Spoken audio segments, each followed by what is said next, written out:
You go and cook your horrible diseases like AIDS, you say it is us. Which to this day, it remains the official policy of the American government. It has not changed. The thing is that, as far as I'm concerned, since we met you people 500 years ago, look at us. We've given everything. You are still taking. It's true. I mean, where would the whole Western world be without Africa? Our cocoa, our timber, our gold, our diamonds, our platinum, our whatever. Everything you are is us. I am not saying it, it's a fact.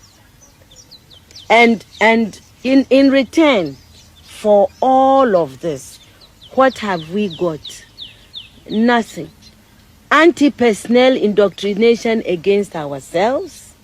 If you go and cook your horrible diseases like AIDS, you say it is us. You brought us tuberculosis. We didn't have this big cough until white people came here. In exchange for Africa giving Europe 500 solid years of our people, I mean not Europe, the Western world, of our human beings to work your canes, to dig your gold, to take in gold itself, diamond, I mean, you know, fish, peanuts, palm oil, everything. In exchange for that, we have got nothing. Nothing. And you know it. Nothing. And you look upon, you know, white folks look upon us like monkeys. It is true. It's in your literature. Hey, you know, some of your best thinkers have said this about us. Have you heard of all these Germans? Have you heard? Okay. Yes. They said, Lord Burton, people like that, they said, we don't even have the brain of animals. That's what we've got from you people. But don't you think that this is over now? Over where? Is it over? Who said that AIDS came from the green monkey? Is it over? Is it over? Well, if this is your impression, do you think that you can ever forgive us? It's not a question of forgiveness. I have nothing against you. My point is that you did and you are doing for your survival what is necessary. We can't blame you for that.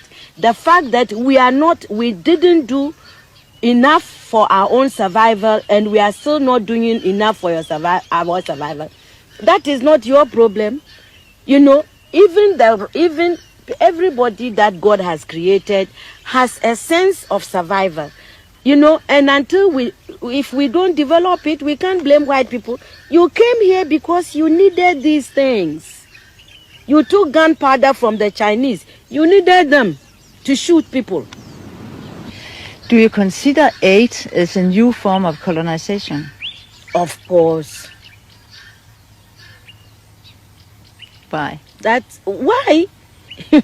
You know, my people, the Akans, we have a proverb. It says that good morning, thank you is never enough to salt anybody's food forever. You cannot build your life on thank you, morning, thank you, English, thank you, God. You know, which is what aid makes, you know, we are always receiving. Nobody, look, and I don't care who hears, nobody anywhere in this world is going to send you their best of anything. Do you see? Neither the experts nor people, you give us what you can afford. Aid is the leftover, really, and it cannot be enough. And I think aid we are in Africa, we are in danger of making foreign aid a kind of policy that is wrong. I think that it humiliates our people. The people in the villages have not asked anybody to go around begging on their behalf. Yeah, because there is a policy of the American government. It's called the Kissinger Report, which was produced in the mid-70s when Henry Kissinger was was involved with the government. And it explicitly states, which to this day, it remains the official policy of the American government. It has not changed. It may not be implemented by Trump, but it remains the same. That the purpose of the foreign policy in Africa was to reduce the population.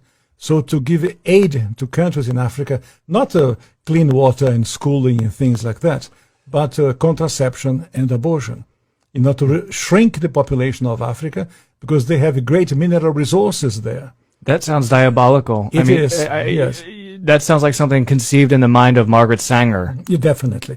And so at the time, Kissinger and those involved with the Carter administration wanted to shrink the population, make sure that the Africans do not develop and do not use the resources for themselves, because we in the States, we need them. There is a concerted effort of foreign powers to control the population of Africa.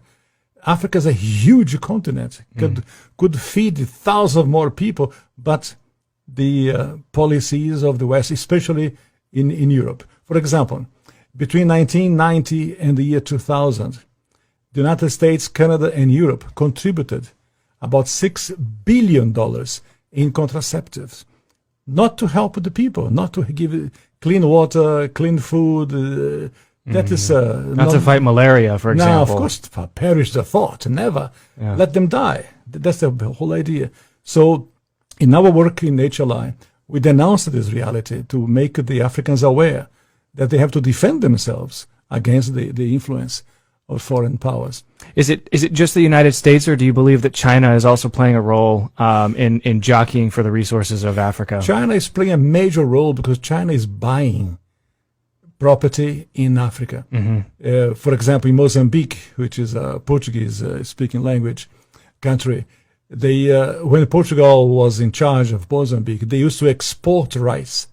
Now they are importing rice from China because they cannot produce. The socialism has wrecked the production of rice. And the Chinese come and buy farms. So about almost a third of Mozambique belongs to China. So I was in other countries of Africa, the same reality. In South Africa, the Chinese are buying property, buying land in Africa. So, and they send their own workers, the Chinese workers. They don't employ people of the place. They send their own workers to populate. I feel everybody else is telling our story. Everybody else is telling us what to think, what to do. Everybody else is telling us where to go, where not to go, what to do with our lives. And I feel that it's only time that we wake up and tell our own stories from the spiritual point of view. You know, it's a fact that the entire universe, the only people that are really spiritual is the African descent, is the African people. So I felt that it was only time that I tell our story from the point of view of what the spirit are telling me. And